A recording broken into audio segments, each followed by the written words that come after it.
Hey everyone, it's Garden Mo's back online. So first of all, I just want to thank everyone for the engagement and support for my previous video. I've got some new subscribers.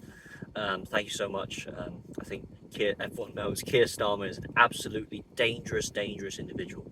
He should not be in power. He has no place in Parliament, and he's not fit to be Prime Minister. Not at all. I haven't been making a lot of videos recently. It's just the political landscape's been incredibly stale. It's just the same old, really. Same old Labour lying to us. Just lies upon lies upon lies. Um, they're just putting in a lot more stringent measures in place to encroach on our freedoms and to suppress freedom of speech. The Tories are doing whatever they're doing. Reform, I think they're losing credibility by the day. But I just think that Advance UK is making such progress to the point where I think we have so much time to gain um, just about enough momentum for us to secure a place in Parliament. I've been listening to a lot of interviews by Ben Habib. He's been saying the next government he's 100% certain that it's going to be a pro-British government because Labour have truly screwed up big time. Like, even people who aren't particularly politically savvy, or they're just not normally usually aware of the everyday goings in Parliament or what's going on in the political atmosphere, that they're now forced to engage in this kind of topic because Keir Starmer and his brigade, they've basically shoved politics down people's throats, and there's no way that people can escape it now. You know, the British public, more and more people are aware. That's what I'm saying. But I want to make just a very short kind of video about reform because I don't think reform, Nigel Farage and Zia Youssef, I don't think his team is going to hold up to the policies that they're going to make. Think about it. They've recently pushed this Operation Restoring Justice or whatever to begin mass deportations. And I know the podcast of the Lotus Eaters, they've been kind of falsely optimistic about Nigel Farage and his stance that now is the time for mass deportations. But I don't think Nigel Farage actually believes that mass deportations was originally he was originally meant to implement it. Because at the beginning, when he was in that interview with Steve Edgerton, just short of a year of Reform being a legitimate political party, he was interviewed and he was asked, like, do you believe mass deportation is necessary? And he didn't want to he said he didn't want to get dragged into it. We simply can't do it. We can't.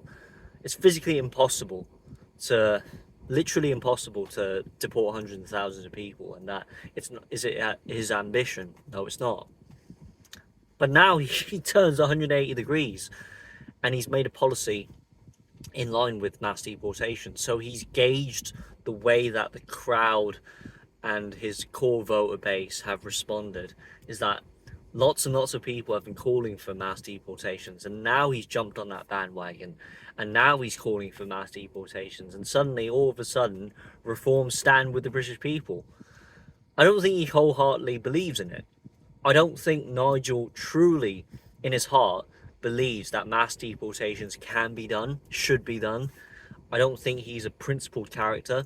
I think if Reform actually win the general election and become, you know, the significant party in Parliament, I think they're going to be a letdown, a huge, major letdown.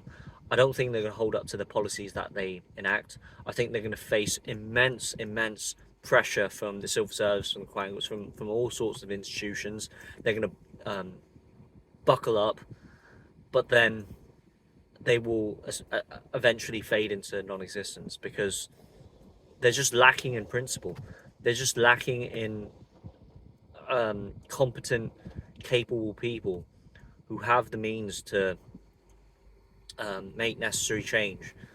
So I just think Advance has the position right now to formulate proper policies, to push forward a principled agenda that Reform is clearly lacking.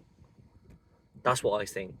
So Reform, I'm afraid they're going to be a huge letdown. Just a huge they've let us down time and time again.